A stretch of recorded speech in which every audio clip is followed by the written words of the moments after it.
Hey guys, this is Mahiba from Florida. Welcome to my channel. Today I was just going for a walk in a trail just close to my house and I met a hiker. He had a backpack on and he seemed to be on a through hike. So I asked him what he's doing. Hello, my name is Trucker. I'm currently hiking the ECT, starting in Key West on the 7th of February. Got onto the Florida Trail on the 14th of February. Good luck on your journey. Thank you. I met him at the trail yesterday. Seemed very interesting to see him walking with a big backpack, so I knew he was up to something cool. So I went and talked to him. He said he finished the PCT last year, so obviously he knows what he's doing. I was curious about what he has in his backpack and how he manages while he's on the trail, if he sees an animal or what he does for food and water and where he stays. And I had like 200 questions. Trucker was not only nice to answer all my questions, but he also wanted to show me all the gear that he had. So I thought this would be really useful for someone who's planning on a through hike, even if it's not as long as the ECT. Maybe if you're doing just the Florida Trail part of it, I think this video will be very useful.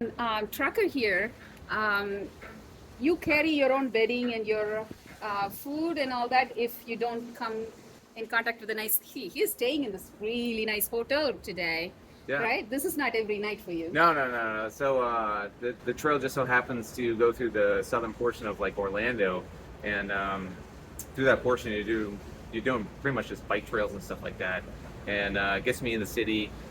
So what do you do when you're in the wilderness, like really? Well, when in the wilderness, it's everyday trail life. So I camp and Could you show us some of your gear? Yeah, I can show gear. Okay. All right, so kind of an unconventional pack. It's an ultralight pack, so you try to like pack as light as you can go. Theoretically, it's like driving around like a truck with a trailer. Okay. The more stuff you put in the trailer, the more taxing it is on the actual vehicle. So with that in mind, the idea for a through hike is to keep it as light as possible because you're taxing your body on a daily basis, and over the duration of a through hike, whether it be like Florida Trail, like 1,400 miles and whatnot, the lighter that you can keep it, the less taxing you are on your body, your joints and everything like that. So although I buy or purchase or carry the lightest material that I think I can, I'm not necessarily an ultra light like backpacker. But either way, I got a hyperlight mountain pack, and it's relatively light. It's under 2 pounds, and I got a bunch of accessories on the outside that I like keeping stuff organized. So on the outside, I'll have what this bag is pretty much the outdoor. I call it poop bag. Okay. It's like no easy way around it, but when you're on the woods, you're on the woods. So like, I just have a waterproof bag with toilet paper in it. Okay. And then some wet wipes. Wet wipes are more like a multi-purpose thing. Make sure I'm clean. Shower end. And I can wipe myself down, especially with dealing with all the swamps and stuff like that. It's nice to be able to wash down my legs and stuff like, because they get pretty dirty and muddy out here. And then get some hand sanitizer to sanitize. And other than that, that's the quick and easy access bag in the event that there's an emergency. I don't want to dig through the bag trying to get to it. I got some other stuff in here too. It's more like a kind of like a poncho for my phone. Okay. If it does rain, it hasn't rained on me yet. Thanks, Florida. I was expecting a lot of rain, and this just allows me to keep my ports kind of clean on the phone. And so when I do try to charge it and stuff like that, I can get a good connection without my phone telling me that the port is wet, and then it won't let me charge. I want to be able to charge my phone, keep it safe and stuff like that too. Side pouch, I also have some multi-purpose like wipes and stuff like that. You just add water and they'll expand. And if you need to, you can add some soap. I was like concerned that maybe the moisture in the air will have them start absorbing and expanding and stuff like that, but I haven't had that issue yet. And they are kind of handy to get rid of excess dirt, especially around the feet and stuff like that at the end of the day, because there's a lot of sand on the trail, and it's very small and fine, and eventually it just like wears out your feet and or your shoes and socks and stuff like that. So I want to mitigate that by cleaning my feet and or socks and stuff as much as I can. It's more like the end of the day kind of chore. But at the moment, these little wet wipes, or once I add water to them, wet wipes, they do the trick for that, for quick body scrub and whatnot. This is actually making me upset because it's tough to walk in, and I'm getting sand all in my shoe. 4+ miles to camp. I gotta walk in this shit. Running out of water again.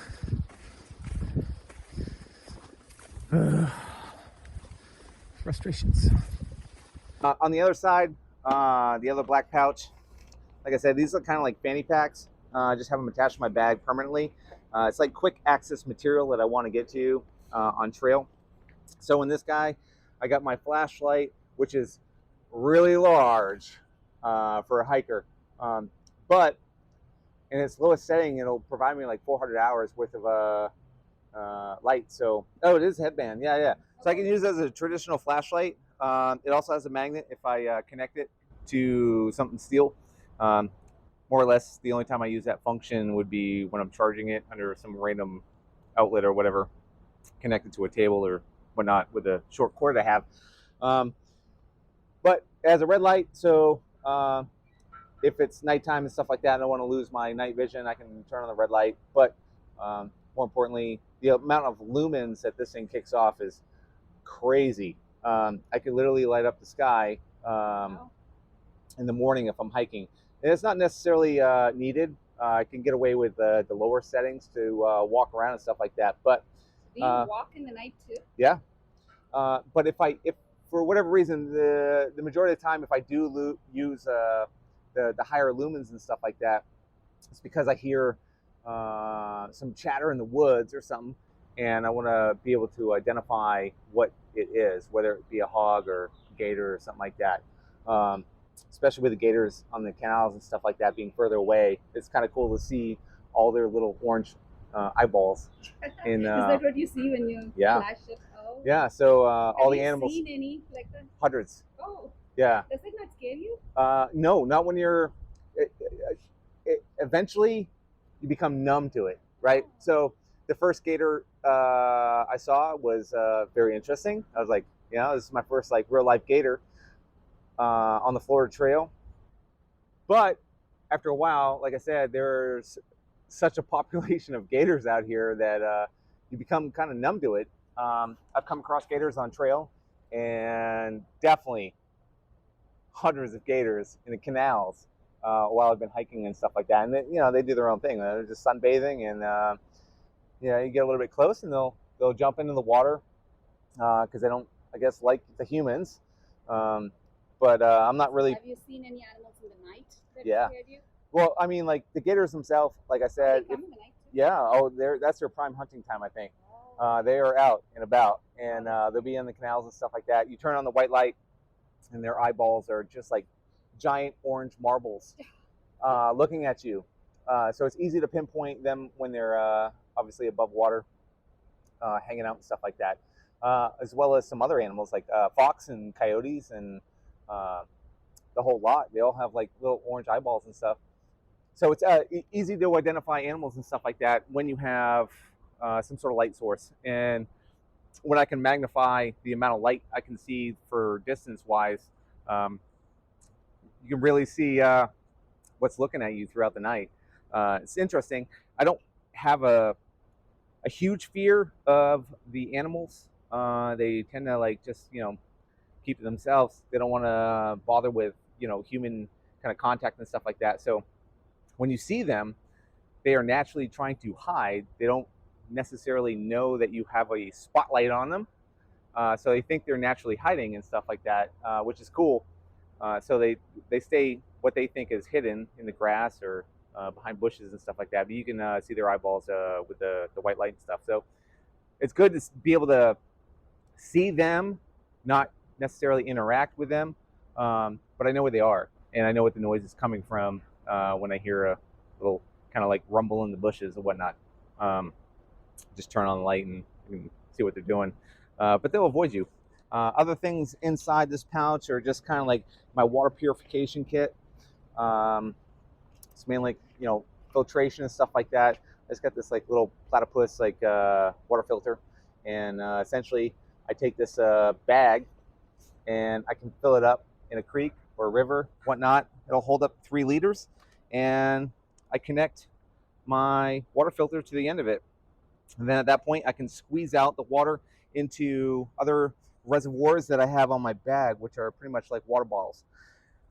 Do I need a 3-liter carry bag? No, at the moment, not really necessary, but I like to have it just as a reserve so I can carry quite a bit of water if I need to. I can go up to 5 liters between this the CNOC bag with, you know, its capacity being about 3 liters, and what I have for water bottles on my bag. So I can carry quite a bit of water if I need to. Has it been necessary? No. Florida Trail's been pretty good to me for water caches and stuff like that, but definitely need to treat the water, purify the water, and avoid some water in Florida, because a lot of it in the canals and stuff like that just run off from farms, and it's got pesticides and all that other junk that you just don't want. So a lot of people will rely on the water caches from Trail Angels. Gotta take a bath. Here we are trying to get water, and I got this little big boy sitting in the water. 1 o'clock in the morning. I get this guy. Hello. Other than the CNOC and water purification, I have my little baggie for repairing anything that might need repairing on trail, specifically my tent. Yeah, so like I can repair a small hole in the backpack. Not too worried about the backpack. Essentially, my pack itself is waterproof or water resistant for rain. So what do you repair? So like in this, I'll have a repair kit for, let's say, the tent. Oh. In the event that I get a hole or something like that, I can repair that hole so I don't have issues with the rain and whatnot. I also have a repair kit for, let's say, my sleeping pad if I get a hole or something like that, because I am Do you have anything for your shoes?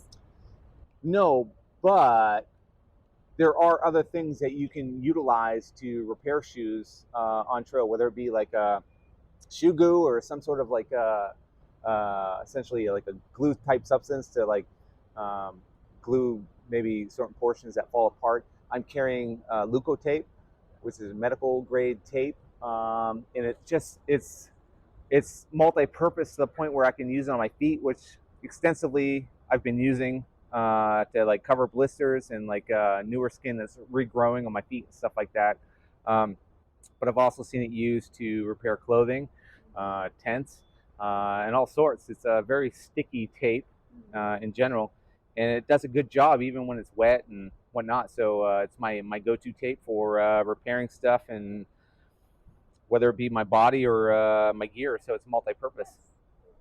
I just have a general bug net. So although the bugs haven't been too bad at the moment on the Florida Trail at nighttime, as soon as the sun goes down, the mosquitoes will come out. I'm kind of blessed at the moment that they don't come out in the daytime. But if I had to hike, the bug net comes in very handy to keep the mosquitoes and stuff like that away from your face. No, so when I'm sleeping, I'm in my tent, so I'm protected from the bugs. So in general, this would be more of I'm actively hiking, and you actually wear it while you hike? Yes, and like I said, I haven't used it yet on this trail, but I have used it on the PCT where the mosquitoes and stuff like that were so crazy, so evasive, like they are in your face, and we're talking like hundreds of them. And you're deep woods, and this just allows you to get some peace of mind, some comfort away from all the biting and stuff like that. You can also carry, bug sprays and stuff, which I, carry. But depending on what you, depending on what you carry, some of the strength stuff that I had to carry on the PCT was deep and destroys the fabrics and stuff like that of your material. The keratin, a little bit different, so it'll be a little bit less destructive on my equipment and stuff like that. So I carry it, and I can spray it on my body if I need to, but at the moment, not necessary. The bugs only come out at nighttime, but hopefully I've reached my camp by that time period, and I can get in my tent and naturally just be away from the mosquitoes and or bugs that want to bite me. On the front pack here, it's pretty much my town bag. What I carry in here is my charging material, any kind of like cords and stuff like that for charging my phone, flashlight, GPS, all that kind of stuff. It's more my town bag too, because the shorts that I wear do not have pockets. And so when I do get to a town, if I were to be in a hotel or something like this, and I were to leave the hotel, it'd be nice to have something to have the wallet in and or charging material so I can get to an outlet, and I have everything I need to power up the stuff that keeps me going on trail. So it's a pretty heavy bag with my battery in there. Is it waterproof? The bag is water resistant, so it will, displace water the best it can. Obviously, zippers aren't like waterproof, but they come pretty close. So I double protect it with other waterproof bags on the inside, and one will be pretty much my wire bag and charging block that'll go inside of a outlet or whatnot, and then I got my actual charging brick, which I have protected with some heat tape. Not necessary on this trip because of how hot it is, but like I'm carrying a pretty big brick. It's pretty heavy. It's probably, yeah, protected from the cold because I don't want to zap my battery.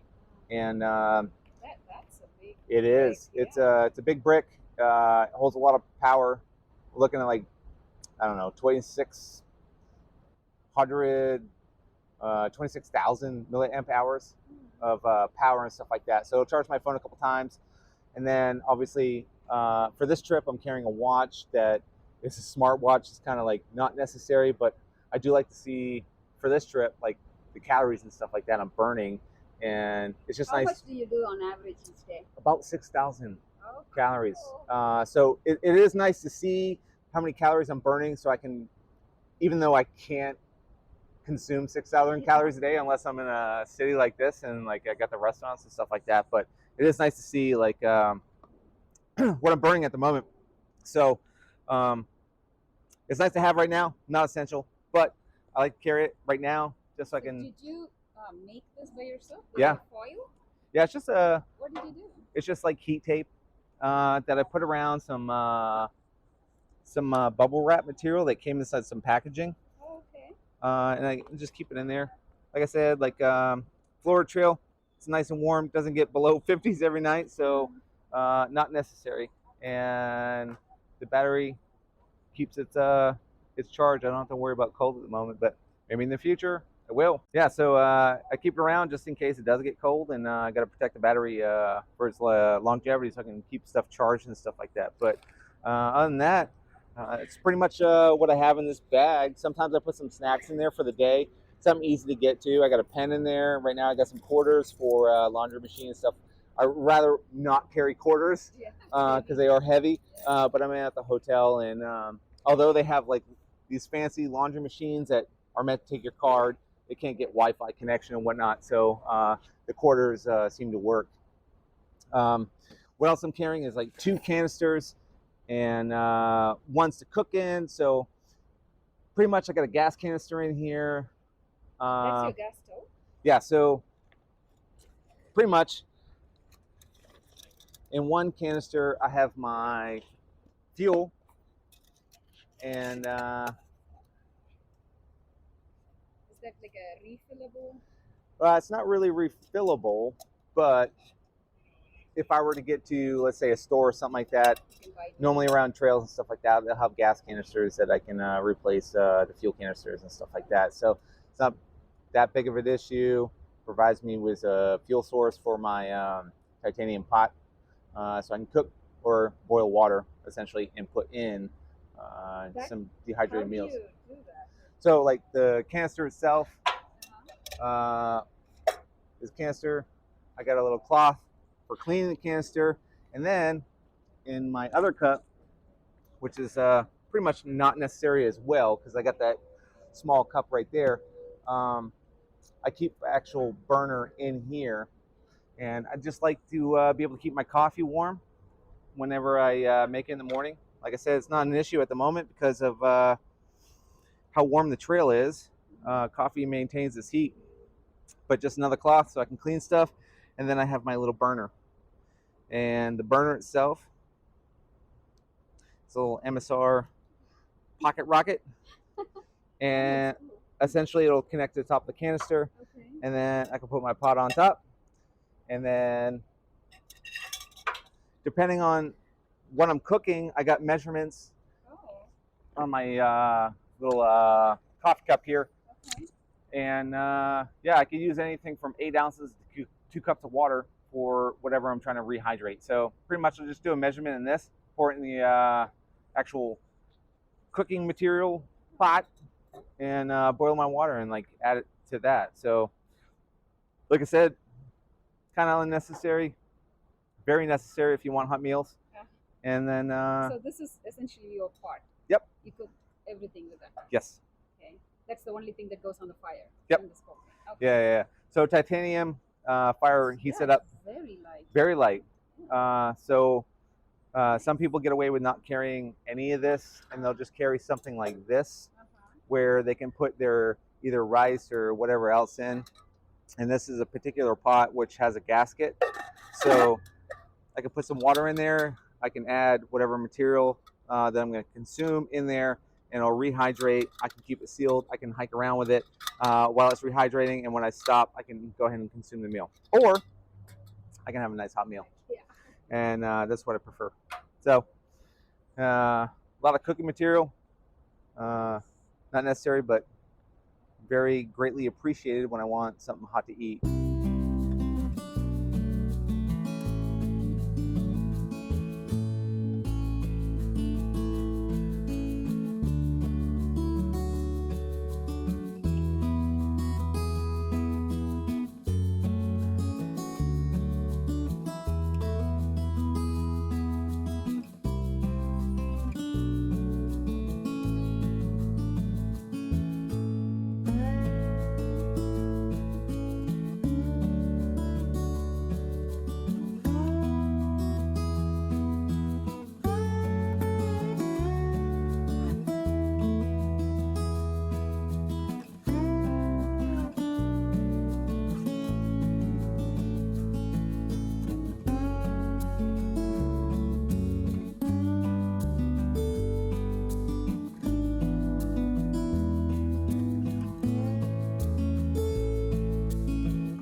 My bag, I got this big kind of like mesh netting area where I can stuff stuff like potato chips, which are great for being on trail, especially these Fritos. They're high in calories, high in fat and whatnot, so I like to definitely like dump a bunch of potato chips inside the outside bag for snacking on while I'm moving along.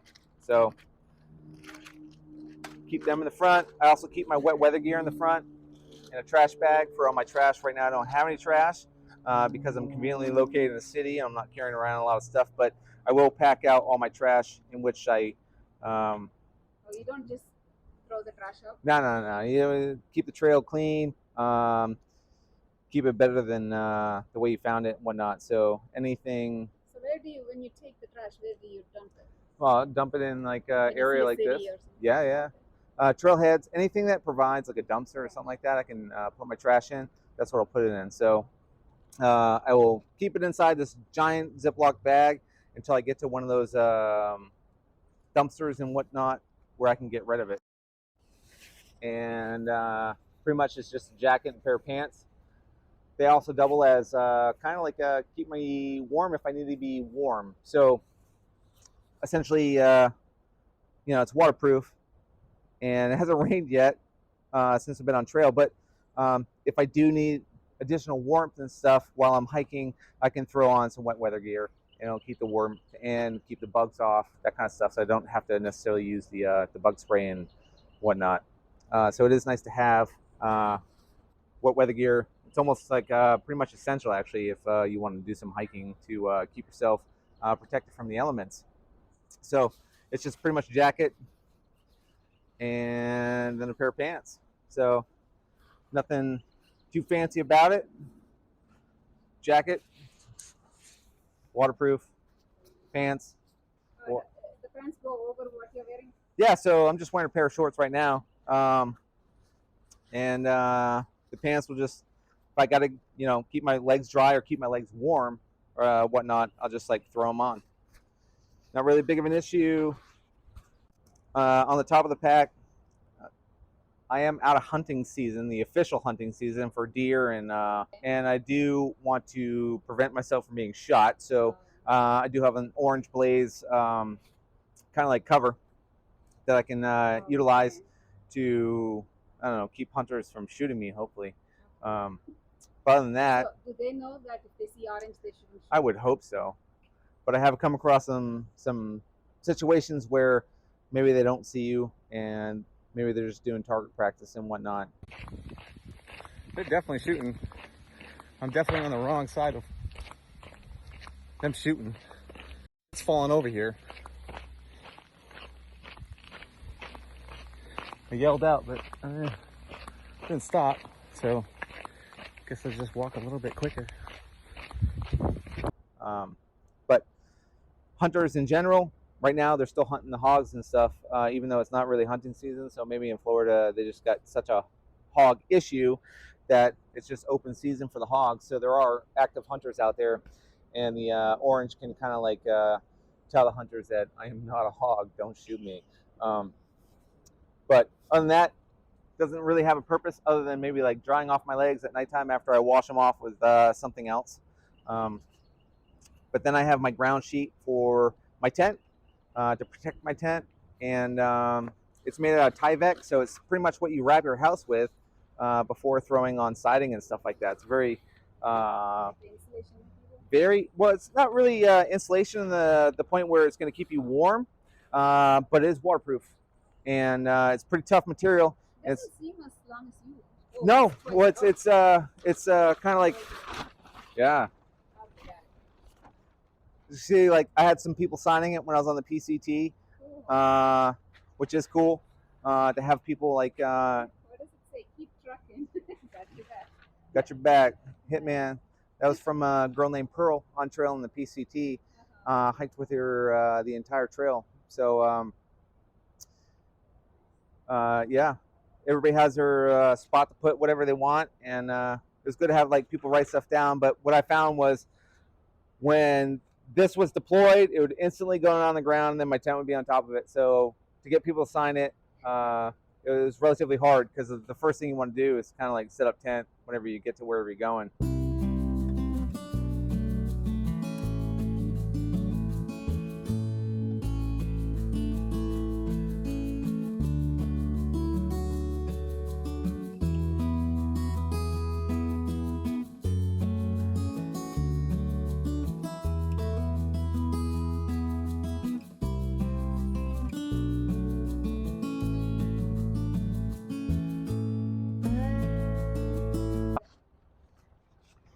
Signing the Tyvek ground sheet, but You're gonna get them to sign your backpack instead? yeah. So the backpack's almost like similar material.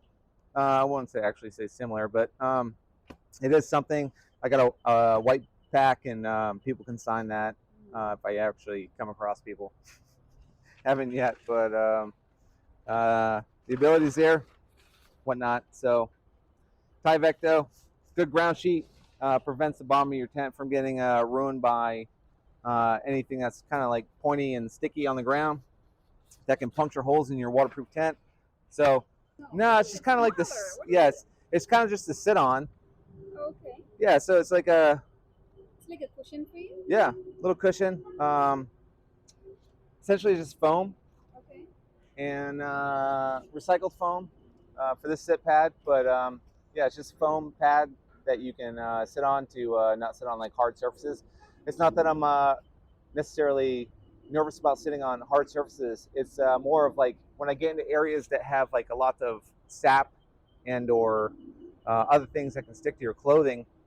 If you're gonna sit on a tree, I can put this out and sit on this versus sitting on it with my clothing and getting tree sap and stuff like that through my clothing, because it is hard to get tree sap off your clothing.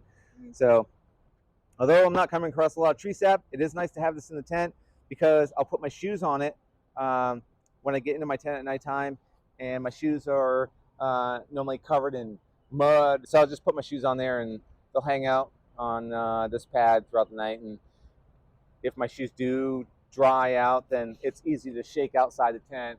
So I'm not like tracking in a lot of mud. Everything else is pretty much on the inside of my pack. I mean, I got some stuff on the front where I'll keep my phone, another waterproof container, or at least a water resistant container. I have my sunglasses and my phone in there. My phone is utilized quite a bit for tracking where I am for navigational purposes and stuff like that. I got my map on my phone.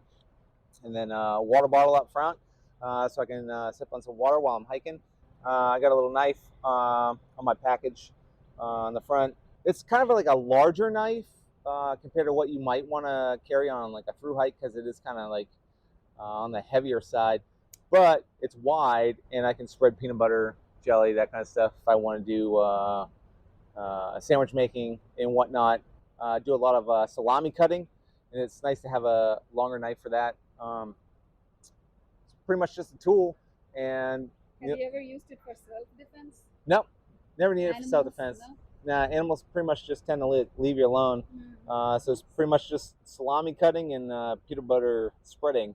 But it does, this particular knife has an option where I can disassemble it and clean it. So if it gets caked up with whatever material I've been cutting and whatnot, like salami and stuff like that, I can break it apart if I need to clean it, and then put it back together, and it's good to go. But self-defense, I guess it could be used for self-defense, but everything pretty much tends to leave you alone on trail, so not really not necessarily something that you need to protect yourself with. I also have a tripod. It's for my phone, essentially. I have a special case on my phone where it'll connect to the tripod. And what's cool about this tripod is I can connect it to a tree and whatnot if I need to get like a special photo or whatnot. Or I can use it as a tripod. So essentially, I'll put the tripod up like this. The phone will connect to this port, and I can set it up wherever I want to set it up. The legs are pretty much adjustable. It's kind of lightweight, and if I need to, like, I can put it on a tree itself, and with the attached Velcro, I can Velcro it to a branch or whatever, and take a shot at normal level so it wouldn't be on the ground. But just something to carry along. I guess if I wanted to take a selfie, I could do a selfie with it, but something I carry. My hip pockets are pretty much, what I need on the trail at any given time. So sunscreen. I got some Body Glide that helps with chafing, especially if you're in the beginning of your hike and stuff like that. Some of your body parts might be rubbing against each other. So it's good to have something to kind of like prevent wear and tear on your body, to include feet and stuff like that. So maybe I'll put it on my toes, around my thighs and stuff like that. But this is almost an essential item for me starting off on trail until maybe like your body parts eventually they get used to it, or you just lose enough weight where nothing's rubbing anymore. But kind of essential. I like having it. It is nice to have. Do you have any medicines? I have some Aleve.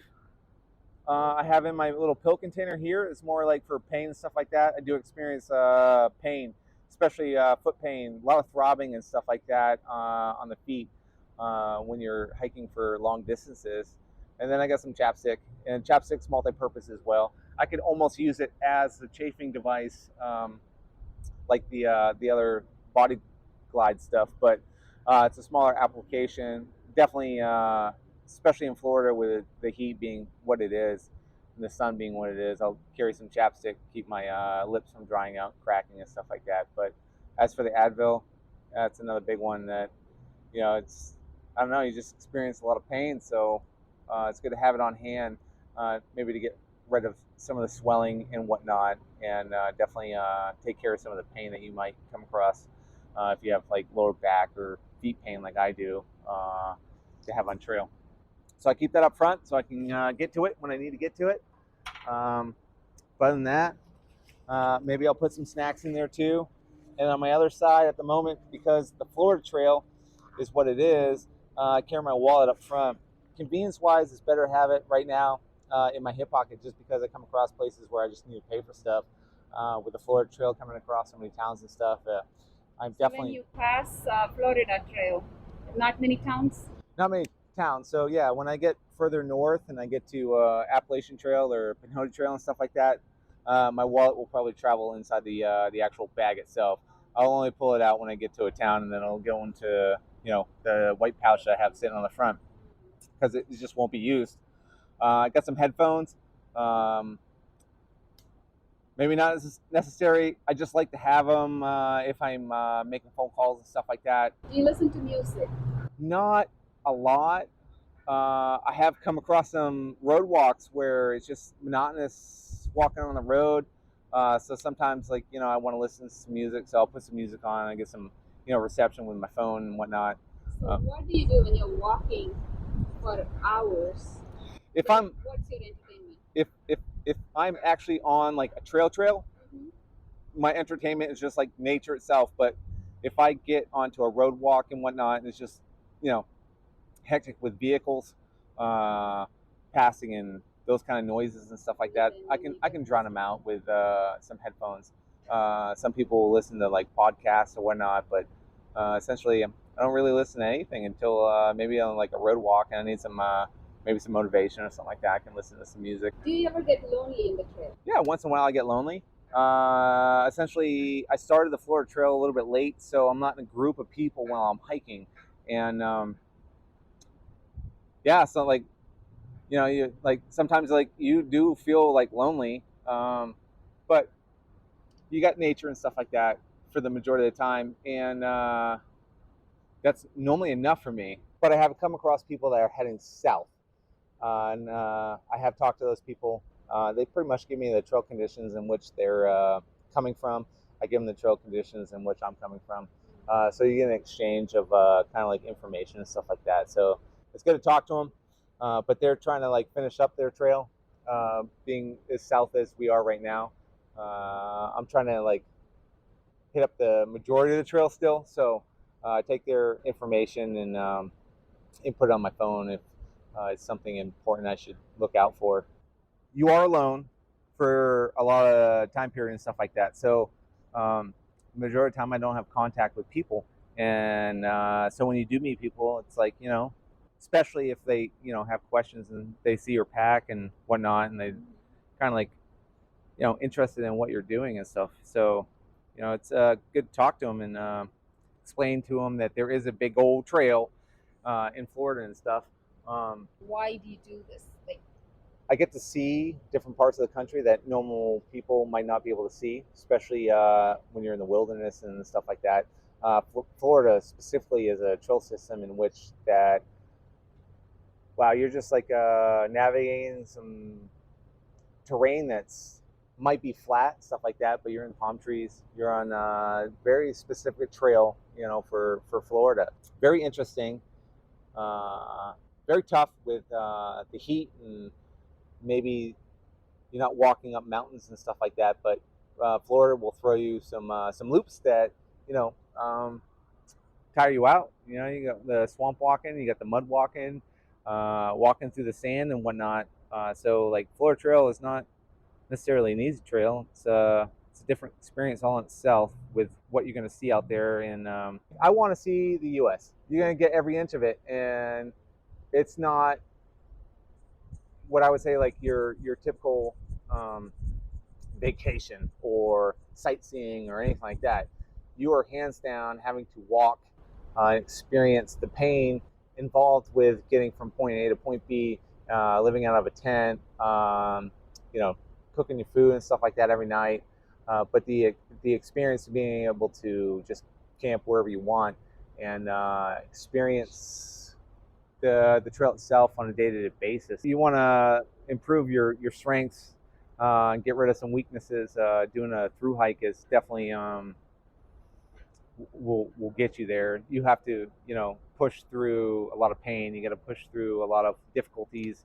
You got to push through maybe some personal stuff that you're going through and whatnot, and eventually maybe the personal stuff goes away just because of you know, what you're essentially doing is you know, just walking it out. Life, it is. It's very big, and it's like hard for your brain to comprehend. Like I did the PCT last year, the Pacific Crest Trail, and when you think of what the hike is in its entirety, like it's just like it's like mind-boggling. It's like, wow, I walked from Mexico to Canada.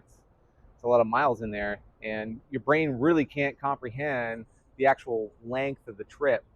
And it's one of those things. It's like you just take it day by day. It's like a reflection, you know, different people you meet and different experiences and stuff like that. And she was recommend it to other people? Yeah, it's really hard to do though. You know, like everybody has things going on in life that might not allow them to have, you know, 5 months off. That's a hard sell if you're like working and stuff like that. Definitely. Huge commitment. Financially, you can do it like relatively cheap. You don't have to stay at hotels or anything like that. You can stay out in the wild if you want, but like time commitment is a big thing. So if you can make the time, then it's an experience that few people ever get in life these days, especially in the U.S. So I wouldn't trade it for anything at the moment. Like the amount of experience I get, the experiences in general and whatnot, it's just mind-boggling. It is. Like once you sit down, you start thinking about what you've completed. It's crazy that you've done what you've done. So, yeah. So trucker here is moving on tomorrow, right? Yes, heading north. Maybe, hopefully, I get to Canada by September. September. We'll see, but like, yeah, I just got to keep on moving, and every day, If possible, keep us updated. Yeah, totally. Wish you a happy journey. Thank you. And hopefully, I'll get to draw on your pack. Yes. Okay, Yeah, let's yeah, do yeah. that then. Okay. Cool. So here I drew a truck for trucker. Thank you. And me chasing him down. So let's run down. To run down. Happy trails. Happy trails. Bye. Thank you. It was really interesting to meet Trucker and know more about the hikers on the ECT. If you'd like to see more fun videos like this, please subscribe. Thank you. Bye.